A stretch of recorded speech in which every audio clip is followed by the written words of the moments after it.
Welcome to G3 media. ముందుగా headlines చూద్దాం. తెలంగాణ భవిష్యత్తు మార్చే కొత్త పార్టీపై కవిత ప్రకటన. ఈ నెల 25న కొత్త రాజకీయ శక్తి రానుందని కవిత వెల్లడి. ప్రశ్నిస్తాం, పోరాడతాం నినాదంతో ముందుకు కవిత. తెలంగాణ రాజకీయాల్లో కొత్త సమీకరణాలకు నాంది.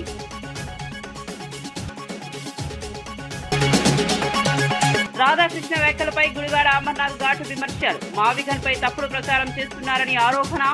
మీడియా బాధ్యతగా వ్యవహరించాలని అమర్నాథ్ సూచన. వ్యాఖ్యలు వెనక్కి తీసుకోవాలని డిమాండ్.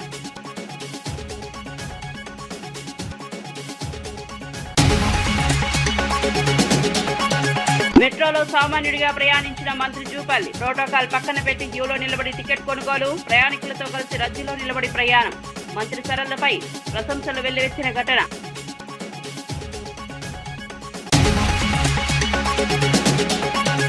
తాడేపల్లిలో వైఎస్ జగన్ కీలక సమావేశం. పార్టీ భవిష్యత్ కార్యాచరణపై నాయకులతో చర్చలు. కార్యకర్తల ప్రజల్లోకి వెళ్లాలని పిలుపు. పార్టీ బలోపేతంపై ప్రత్యేక దృష్టి పెట్టాలని సూచన.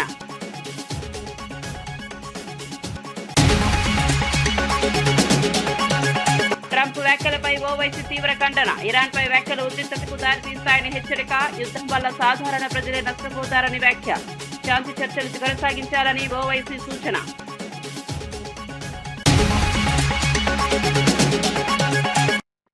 ఇక వార్త వివరాల్లోకి వెళ్తే తెలంగాణ జాగృతి అధ్యక్షురాలు కల్వకుంట్ల కవిత కీలక రాజకీయ ప్రకటన చేశారు. ఈ నెల 25న తెలంగాణ చరిత్రను, భవిష్యత్తును ప్రభావితం చేసే కొత్త పార్టీ ఆవిర్భవిస్తుందని వెల్లడించారు. ప్రశ్నిస్తాం, పోరాడతాం, పరిష్కరిస్తాం అనే నినాదంతో ముందుకు వస్తామని స్పష్టం చేశారు. ప్రజల సమస్యలపై నేరుగా పోరాటం చేస్తామని చెప్పారు. రాష్ట్రంలో జరుగుతున్న పరిణామాల నేపథ్యంలో కొత్త రాజకీయ ప్రత్యామ్నాయం అవసరమని భావిస్తున్నట్లు సంకేతాలిచ్చారు. ఈ ప్రకటనతో తెలంగాణ రాజకీయాల్లో ఆసక్తికర చర్చ మొదలైంది. కొత్త పార్టీతో రాజకీయ సమీకరణాలు మారే అవకాశం ఉందని విశ్లేషకులు భావిస్తున్నారు. కవిత నిర్ణయం భవిష్యత్ రాజకీయాల్లో కీలక మలుపు కావచ్చని అంచనా వేస్తున్నారు. ఆనాడు వచ్చేటటువంటి మన పార్టీ మొత్తం తెలంగాణ భవిష్యత్తును తీర్చిదిద్దుతుంది. ఒక కొత్త తరహా రాజకీయం ఎట్లుండాలి, ప్రజల పక్షాన నిలబడి త్యాగాలు చేసేటటువంటి రాజకీయ నాయకులు ఎట్లుండాలో చూపించేటటువంటి పార్టీగా ఉంటుంది. ప్రతి పార్టీ కూడా ఆషామాషాగా రావడం, పోవడం, ఎగ్జిబిషన్లకు వచ్చినట్టు ప్రజల దగ్గరకు వచ్చి ఫోటోలు దిగి వాట్సాప్ లో పెట్టుకొని వెళ్ళిపోవడం, అంతే తప్పితే చిత్తశుద్ధితో నిలబడి పోరాటం చేస్తున్న వాళ్ళు లేరు. అందుకే జాగృతి ఒకటే మాట చెప్తున్నది, మేము ప్రశ్నిస్తాం. మొదలు అన్యాయం జరిగితే ప్రశ్నిస్తాం, నెక్స్ట్ పోరాడతాం, ఆఖరికి పరిష్కరిస్తాం. ప్రశ్నిస్తాం, పోరాడతాం, పరిష్కరిస్తాం. వేరే వాళ్ళలాగా సూపు కట్నం కింద పోయొచ్చుడు కాదు. ప్రశ్నిస్తాం, పోరాడతాం, పరిష్కరిస్తాం. మరి అదొకటే. అమరావతి చట్టబద్ధత అంశంపై వైసీపీ ఎంపీ అవినాష్ రెడ్డి సంచలన వ్యాఖ్యలు చేశారు. చిన్న మార్పులు చేసి సంబరాలు జరుపుకోవడం ఎందుకని ప్రశ్నించారు. పునర్విభజన చట్టంలోని కీలక అంశాలపై ఎందుకు మాట్లాడడం లేదని విమర్శించారు.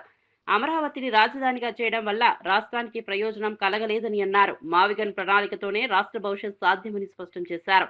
ప్రజలకు పూర్తి సమాచారం ఇవ్వకుండా రాజకీయ ప్రయోజనాల కోసం ప్రచారం జరుగుతోందని ఆరోపించారు. సెక్షన్ 5(1) 10 సంవత్సరాల పాటు హైదరాబాద్ మనకు క్యాపిటల్, కామన్ క్యాపిటల్ గా ఉంటుందని చెప్పారు.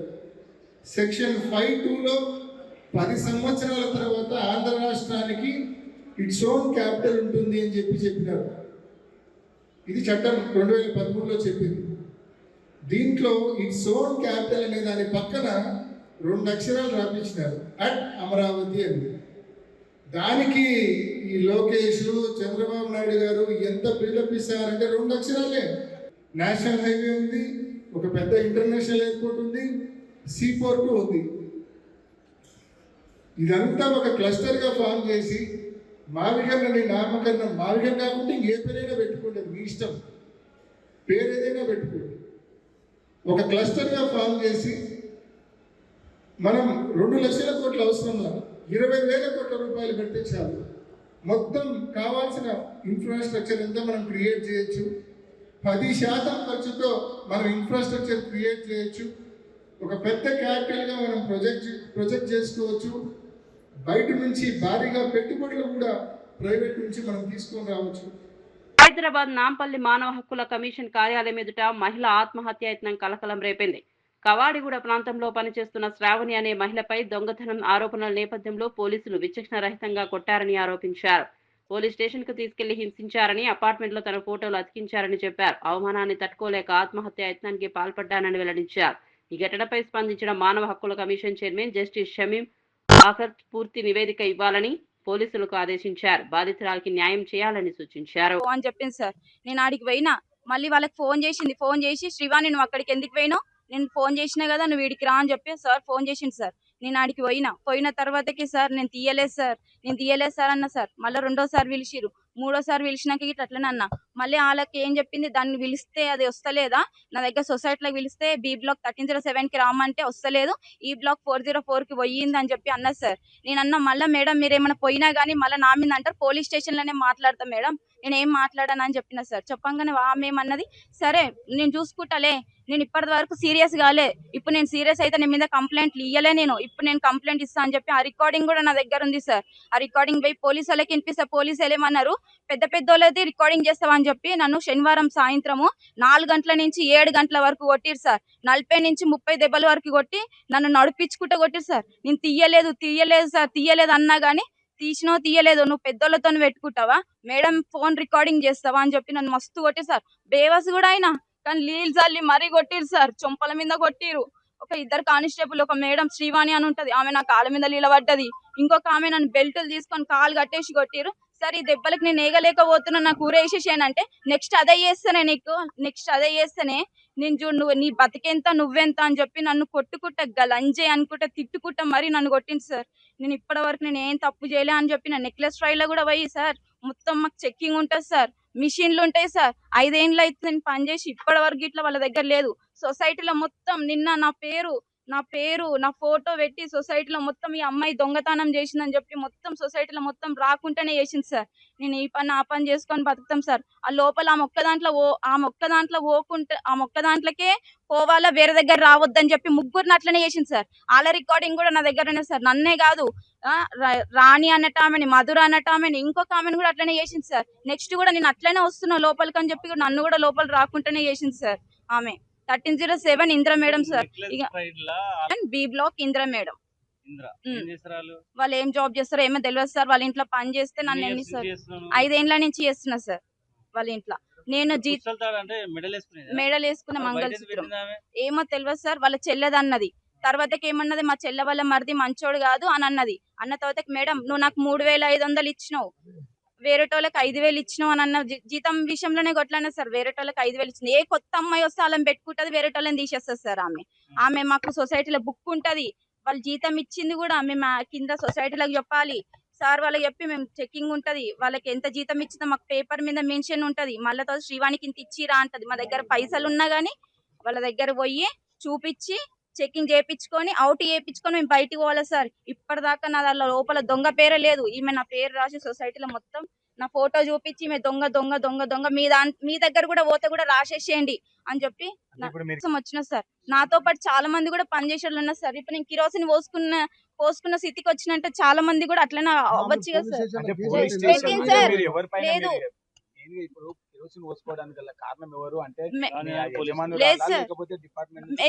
సార్, నాకు పోలీస్ స్టేషన్ లో వీడియో కాల్ చేసుకుంటా, మేడం కి వీడియో కాల్ చేసుకుంటా నన్ను కొట్టిరు సార్. లంజే గింజ అనుకుంటా మేడం కి ఫోన్ చేసుకుంటా, వీడియో కాల్ చేసుకుంటా కూడా నన్ను కొట్టిరు. దాని లోపట్నే కూర్చోబెట్టారని ఎన్ని గలీజ్ మాటలు అన్నారు తెలుసా సార్. నన్ను మస్తు హింసించారు సార్. సార్ నేను ఆమె దగ్గర చెయ్యలేదు, ఆమె వస్తువు నాకు తెలియదు, ఆమె ఎన్ని గ్రాములు ఉందో ఇప్పటి వరకు నాకు పోలీసు వాళ్ళు చెప్పలేదు. ఉట్టి పుస్తలు తాడే అన్నారు. పోలీసు వాళ్ళు చెప్పకుండా నన్ను మస్తు కొట్టిరు సార్. పిల్లలు నా దగ్గరకు వస్తే పిల్లల్ని కూడా పోండి అని చెప్పి ఎలగొట్టి నన్ను దాన్ని ఎందుకు సార్, నన్ను కొట్టినాక కానిస్టేబుల్ మేడంలు బయటకు వెళ్ళిపోయారు సార్. నేను ఒక్కదాన్ని నన్ను లోపల పెట్టిరు, ఎవ్వరు లేరు. నా కేసు బుక్ చేయనప్పుడు నన్ను కొట్టిరు సార్. తర్వాత కేసు బుక్ చేసి 2 తారీఖు మాజీ మంత్రి గుడివాడ అమర్నాథ్ మీడియా అధినేత రాధాకృష్ణపై తీవ్ర విమర్శలు చేశారు. మావిగన్ ప్రతిపాదనను తప్పుదోవ పట్టించేందుకు తప్పుడు వ్యాఖ్యలు చేస్తున్నారని ఆరోపించారు. జర్నలిస్టు నుంచి పత్రికావేదిక ఎదిగిన విధానంపై ప్రశ్నలు లేవనెత్తారు. గతంలో కలిసి పనిచేసిన వారిని అడిగితే నిజాలు బయటపడతాయని అన్నారు. ప్రజలను తప్పుదోవ పట్టించేలా వ్యాఖ్యలు చేయడం సరికాదని హెచ్చరించారు. వెంటనే ఆ వ్యాఖ్యలను వెనక్కు తీసుకోవాలని చేశారు.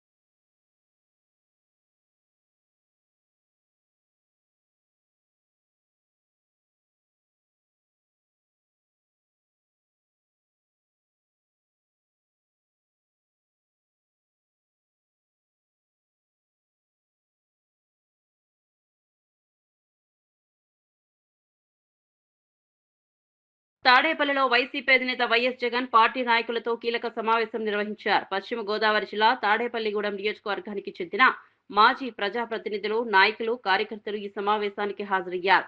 పార్టీ పరిస్థితులు, భవిష్యత్ కార్యాచరణపై చర్చలు జరిగాయి. స్థానిక సమస్యలు, రాజకీయ పరిస్థితిపై నాయకుల అభిప్రాయాలను తెలుసుకున్నారు. పార్టీ బలోపేతంపై దృష్టి పెట్టాలని సూచించారు. కార్యకర్తలు ప్రజల్లోకి వెళ్లి పార్టీ విధానాలను వివరించాలని పిలుపునిచ్చారు. రాబోయే రాజకీయ పరిస్థితులను దృష్టిలో ఉంచుకుని వ్యూహాలు సిద్ధం చేయాలని సూచించారు. నేను ఇదే రాధాకృష్ణకి చెప్తా ఉండా, నువ్వు అన్న మాటలు రేపు పొద్దున మా ప్రభుత్వం వచ్చినాక నిన్ను తిప్పని స్టేషన్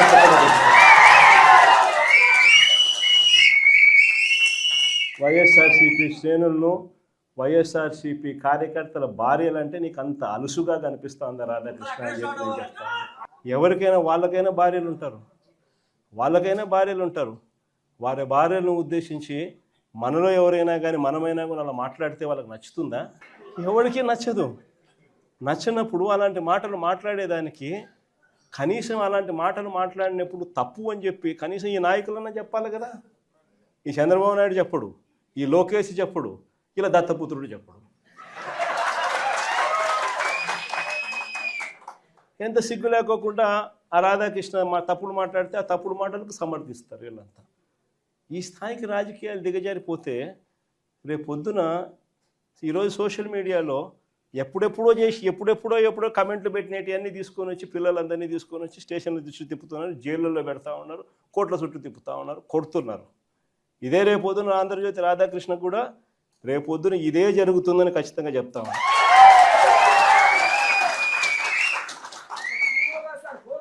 అసలు పశ్చిమాసియా ఉద్రిక్తతల మధ్య ఇరాన్ కీలక నిర్ణయం తీసుకుంది. ప్రపంచ ముడి చమురు రవాణాలో కీలకమైన హర్ముజ్ జలసంధి గుండా వెళ్లే నౌకలపై భారీ టోల్స్ ట్యాక్స్ వసూలు చేస్తున్నారని ప్రకటించింది. ఈ మార్గం ద్వారా ప్రపంచ చమురు సరఫరాలో 20 నుంచి 30% వరకు రవాణా జరుగుతోంది. యుద్ధం ఆపాలంటే తమపై ఉన్న ఆర్థిక ఆంక్షలు ఎత్తివేయాలని, ఇజ్రాయెల్ దాడులు నిలిపివేయాలని షరతులు పెట్టింది. ఈ నిర్ణయం ప్రపంచ మార్కెట్లపై ప్రభావం చూపే అవకాశం ఉంది. భారత్ వంటి దేశాల్లో పెట్రోల్, డీజిల్ ధరలు పెరగొచ్చని నిపుణులు హెచ్చరిస్తున్నారు. అంతర్జాతీయ వాణిజ్యంపై కూడా ప్రభావం ఉండొచ్చని అంచనా వేస్తున్నారు.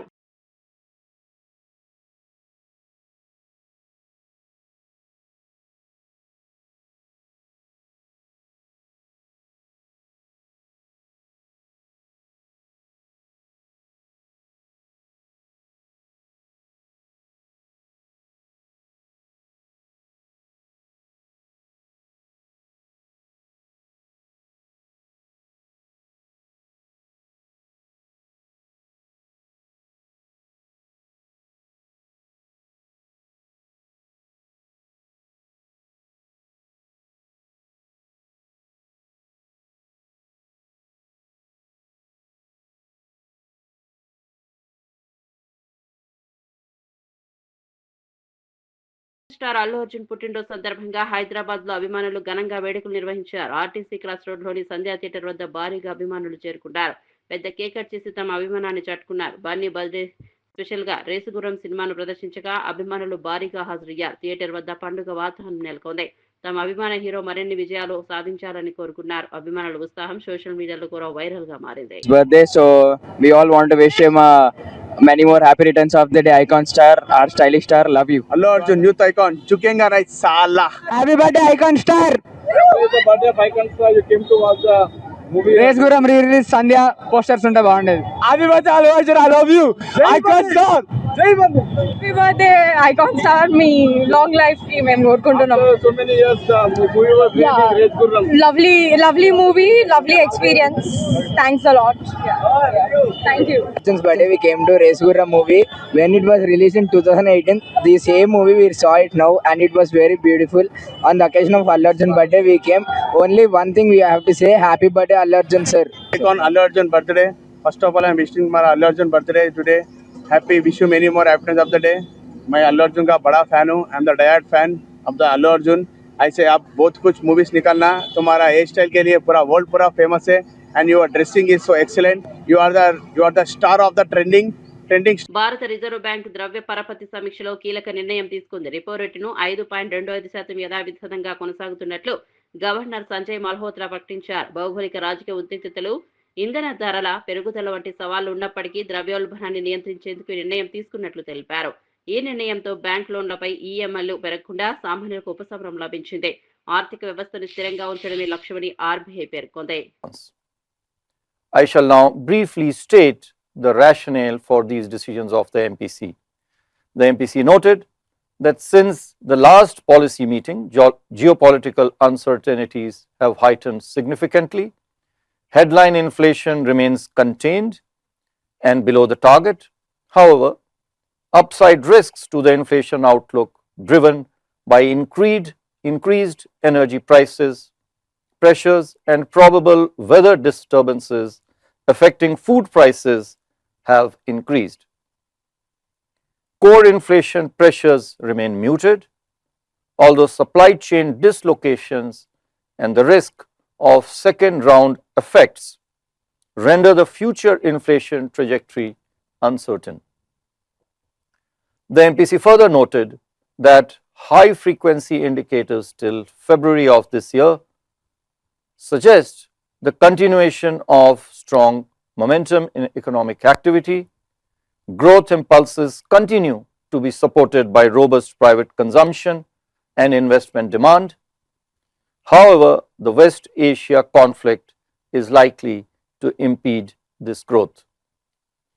Higher input costs associated with increase in energy prices and international freight and insurance costs, along with supply chain disruptions that could constrain availability of key inputs for downstream sectors, would impair growth.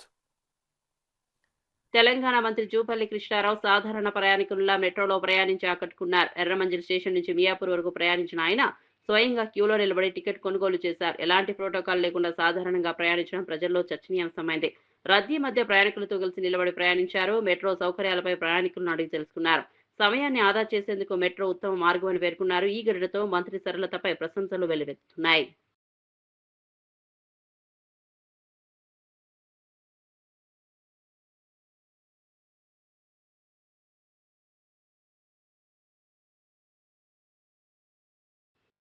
అమరావతిలో 30 కోట్ల వ్యయంతో నిర్మించిన APC డీపీసీఏ CCL corporate కార్యాలయాన్ని మంత్రి గొట్టిపాటి రవికుమార్ ప్రారంభించారు. ప్రజలకు నాణ్యమైన విద్యుత్ సరఫరా అందించడం ప్రభుత్వ లక్ష్యమని తెలిపారు. విద్యుత్ ఛార్జీలు పెంచకుండా సేవలను మెరుగుపరుస్తున్నామని చెప్పారు. రాష్ట్ర వ్యాప్తంగా లో వోల్టేజీ సమస్యలు నివారించేందుకు కొత్త సబ్స్టేషన్ నిర్మిస్తున్నట్లు వెల్లడించారు. రికార్డు స్థాయిలో విద్యుత్ ఉత్పత్తి జరుగుతోందని పేర్కొన్నారు. భవిష్యత్తులో విద్యుత్ రంగంలో మరిన్ని అభివృద్ధి కార్యక్రమాలు చేపడతామని తెలిపారు. ఈ ప్రాజెక్టు రాష్ట్ర భవిష్యత్ వ్యవస్థను మరింత బలోపేతం చేస్తుందని అధికారులు భావిస్తున్నారు. Good morning to everyone. My name is I am studying in 9th class. I am studying in Contadi Pratigudi Corporate School. It's have a not a government school. It looks like a corporate school. It's have a limit. The teachers are good well. The teachers telling classes is so focused. Have a games and sports and dining hall available anything in the corporate school. It's not looking like a corporate government school. It's have a corporate school. It's built a Contadi Pratigudi Foundation. Our MP was built it here. Thank you. Our teachers are very qualified teachers and our teachers are personal teachers focus on study and anything others in street of the school. Good morning to everyone. My name I am studying in 9th class. I am studying in Contadi Pratigudi Corporate School. It's have a not a government school. It looks like a corporate school. It's have a limit. The teachers are good well. The teachers telling classes is so focused. Have a games and sports and dining hall available anything in the corporate. Hyderabad ఎర్రగడ్డ ప్రభుత్వ మానసిక ఆసుపత్రిలోని నూతన భవనం medical students hostels ప్రారంభమయ్యాయి. రాష్ట్ర ఆరోగ్య శాఖ మంత్రి దామోదర రాజనరసింహ ఈ సదుపాయాలను ప్రారంభించారు. ఎమ్మెల్యే నవీన్ యాదవ్ తో కలిసి ఆసుపత్రి విభాగాలను పరిశీలించారు. హాస్టల్ గదులు, dining hall, emergency ward, observation యూనిట్లను ఆయన తనిఖీ చేశారు. విద్యార్థుల సమస్యలు తెలుసుకుని అవసరమైన సూచనలు ఇచ్చారు. ఈ విస్తరణతో రోగులకు మెరుగైన వైద్య సేవలు అందనున్నాయి. వైద్య విద్యార్థులకు కూడా సౌకర్యాలు పెరిగాయి. ప్రభుత్వ ఆసుపత్రుల్లో సేవలను మరింత మెరుగుపరచడమే లక్ష్యమని మంత్రి తెలిపారు.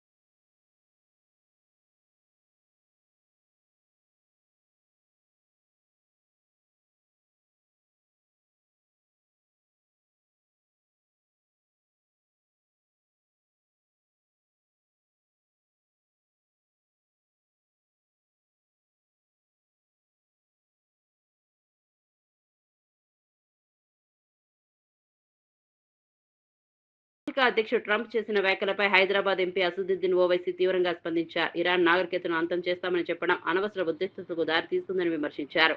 కాల్పుల విరమణపై మాట్లాడడం మంచిదనని, కానీ ఇప్పటికే జరిగిన నష్టానికి బాధ్యత ఎవరు తీసుకుంటారని ప్రశ్నించారు. అంతర్జాతీయ రాజకీయాలు ఇలాంటి వ్యాఖ్యలు ప్రమాదకరమని హెచ్చరించారు. శాంతి చర్చలు కొనసాగించాలని సూచించారు. యుద్ధం వల్ల సాధారణ ప్రజలే నష్టపోతారని తెలిపారు. लाइन में खड़ा है, कोई क्लू नहीं है किसी के पास, तो इसमें क्लैरिटी लाने की बेहद ज़रूरत है और हम उम्मीद करते हैं कि इलेक्शन कमीशन ऑफ इंडिया चुनाव से पहले जल्द से जल्द एक ट्राइब्यूनल बनेगा और वो जितना जल्दी हो सके इन केसेस को डील करके, ताकि वोट डालने का राइट एक कॉन्स्टिट्यूशनल राइट है, उनको मिल सके। सर, जो सीज फायर हुआ है ईरान और अमेरिका के सीज फायर हुआ, उसको कैसे आप देख रहे हैं? देखिए, ये बड़ा डेलिकेट सीज फायर हुआ है और हमारा मानना यह है कि हालिया सालों में एक तो रशिया यूक्रेन का क्राइसिस हुआ, फिर इजराइल ने 7 अक्टूबर के बाद जेनोसाइड गाजा में किया, तीसरा ये इजराइल और यूएस ने मिलकर ईरान पर हमला किया। इन तीनों को आप देखेंगे तो भारत एक ग्लोबल साउथ की एक बहुत बड़ी आवाज़ है और भारत हमेशा सबसे ताल्लुकात अच्छे रखकर भी जहां पर अमन की बात आती थी वो एक तारीखी रोल हमने अदा करते आए हैं। मगर मैं फिर से इस बात को दोहरा रहा हूं कि प्रधानमंत्री का इजराइल का दौरा, उसका टाइमिंग बहुत गलत था और चौथी बात यह है कि ये आप देख लीजिए कि इनको रिव्यू करना पड़ेगा। हम तो हमेशा इम्पार्शल रहे और हम में इतनी एबिलिटी थी कि हम दो ममालिक अगर जंग कर रहे तो उनको बिठाकर हम बात कराते थे बगैर किसी का साइड लिए। तो ये हमको लगता है कि नरेंद्र मोदी की सरकार को ये स्टॉक टेकिंग करना पड़ेगा, रिव्यू करना पड़ेगा कि आखिर क्या वजह है कि एक पड़ोसी मुल्क जहां से हमेशा हमको तंग किया जाता है। తెలంగాణ భవిష్యత్తు మార్చే కొత్త పార్టీపై కవిత ప్రకటన. ఈ నెల 25న కొత్త రాజకీయ శక్తి రానుందని కవిత వెల్లడి. ప్రశ్నిస్తాం, పోరాడతాం నినాదంతో ముందుకు కవిత. తెలంగాణ రాజకీయాల్లో కొత్త సమీకరణాలకు నాంది.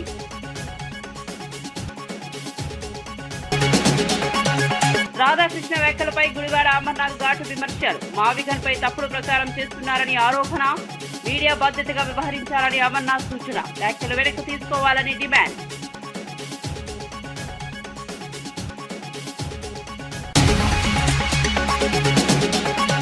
మెట్రోలో సామాన్యుడిగా ప్రయాణించిన మంత్రి జూపల్లి. ప్రోటోకాల్ పక్కన పెట్టి క్యూలో నిలబడి టికెట్ కొనుగోలు. ప్రయాణికులతో కలిసి రద్దీలో నిలబడి ప్రయాణం. మంత్రి సరళపై ప్రశంసలు వెల్లువెత్తిన ఘటన.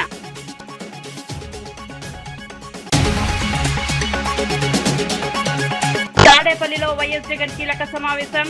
పార్టీ భవిష్యత్ కార్యాచరణపై నాయకులతో చర్చలు. కార్యకర్తల ప్రజల్లోకి వెళ్లాలని పిలుపు. పార్టీ బలోపేతంపై ప్రత్యేక దృష్టి పెట్టాలని సూచన.